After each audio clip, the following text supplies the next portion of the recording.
Hi, be welcome to Abraham and the History.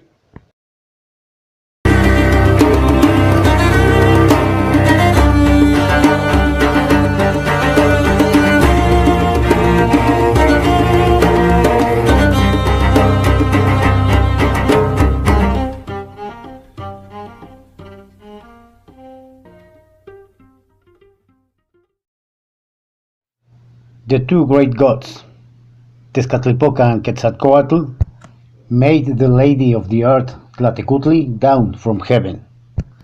It was a great monster, full of eyes and mouths in all joints. In each joint of its members had a mouth, and with their mouths without number, mouth which beats the beasts. The world is full of water, whose origin nobody knows. Through the water, the great monster of the earth was coming and going. This monster is Tezcatli. When the gods saw it, one another they said to each other, "It's necessary to give the earth its form." Then they were transformed into two huge snakes. The first one takes Tezcatli from his right hand to his left foot. The other serpent, in which the other god has moved, took it from his left hand to his right foot. Once tightened, they tied it. They opposite with such force and violence, which two parts are broken. They claim the bottom, and they make the sky. They lower the upper part, and from it they form the earth. The other gods saw and were filled with shame at the thought that they had not been able to do anything similar. Then, to compensate Tlatecuhtli for the enormous damage that the gods had done to her, they went down to comfort her and give her gifts. In reward, they gave her what of his flesh came out, as much as the man needs to sustain and live on the world. They made their hair move into herbs, trees, and flowers. Her skin became the range of the meadows and the flowers that enameled her. Her eyes were transformed into small caves, wells, and fountains. Her mouth in huge caves, her nose in mountains and valleys. Tezcatlipoca is that goddess who cries sometime in the night, longing to eat the hearts of men, and do not want to be silent while they do not give him. And it does not want to produce fruit if it is not weathered with human blood. The gods descended one day to a cave where their prince child Xochipilli was sleeping with the goddess Xochiquetzal, the precious flower. From his connubium was born a god called Sinteotl, the god of corn. This new god was buried in the earth, and his hair supported cotton. From one of his ears a very good seed that was Ontli, and the other very good one that is called Michautli. From his nose was formed the plant called excellent chia to temper the summer ardor. From his fingers came a plant that is already lowered the earth and is the sweet potato. Of his nails, the long corn base of the human sustenance, and the rest of his body 1,000 varied fruits. That is why the name of that god carries is Xochipilli, the beloved child. Once it was done, all the gods said, "Sad man will live." If we do something for him that produces joy, it is necessary to create something that makes him take love to the earth, so he can sing and dance, so that he can serve and praise us.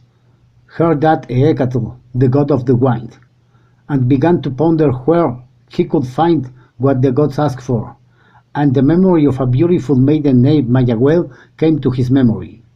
He flew to the place where the Virgin lived together with many others than an old grandmother of her kept. This very old and surrendered of the years was called Tzitzimtli.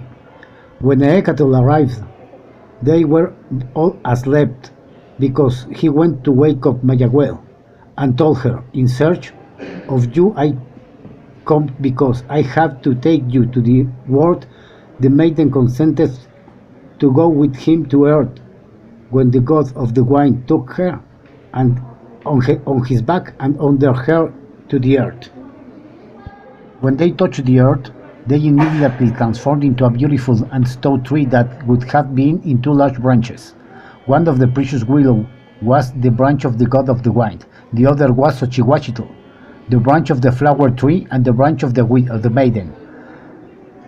The time came when the old guardian would leave her dream. When she didn't see her granddaughter next to her, she began to scream loudly, but the maiden didn't appear. Then the old grandmother, full of anger, summoned all the deities that were called Tzitzime, and all of them unite. They went to the earth in search of the maiden and the god of the wind who had steal her. When they touched the earth, all those gods has broken the tree, and the branch fell into to one side, separate from the other that fell from the opposite side.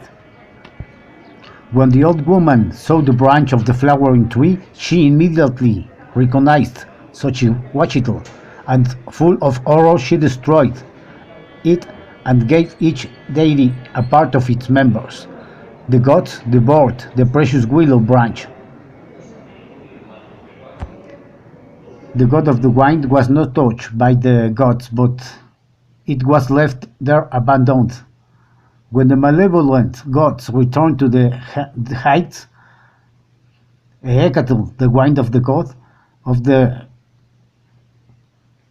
god of the wind, he reignited his old form and began to pick up the bones of the maiden scattered across the earth, and was buried by the fields. From them sprouts a plant that opens blades to the wind, and that produces the white wine that is called pulque, that the men drink.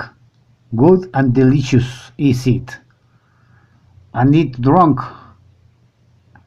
is not for the same, but the roots that mix and give you that intoxicating virtue.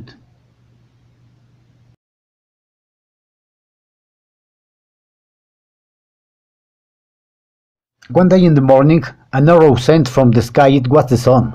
It was to give Tezcatlipoca the house of rocks, and from the hole that opened in the rock, a man and a woman were born. Both were incomplete, only from the thorax up, and they coming and going through the fields, jumping which sparrows, but unite in a close kiss, begot a son that was the wake of the men. In the final year, which Tezcatlipoca, the goddess of the jade skirt, was the one who presided over, because of the abundant rain, the skies collapsed, and dead all men, and then they became in fish. When the gods looked that the heavens had fallen, they resolved to reach the center of the earth, opening for it 4 underground roads and raising the heavens.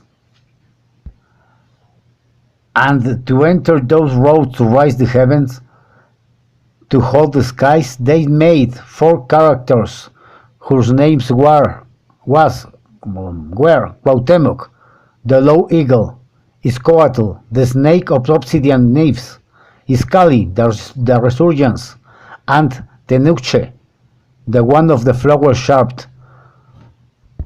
Then, right away, the two great gods, Tezcatlipoca and Quetzalcoatl, transformed into large trees.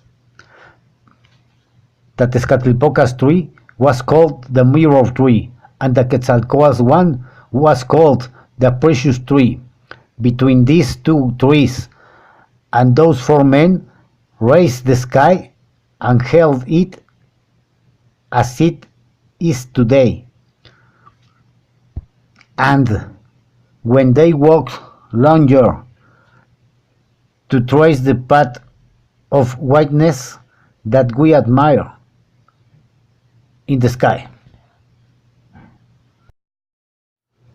Well, this is an Aztec myth.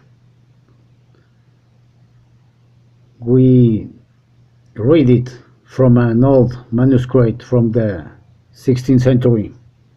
We hope you enjoy it because we want you to know the Mexican history. This Mexican history is very rich and very interesting.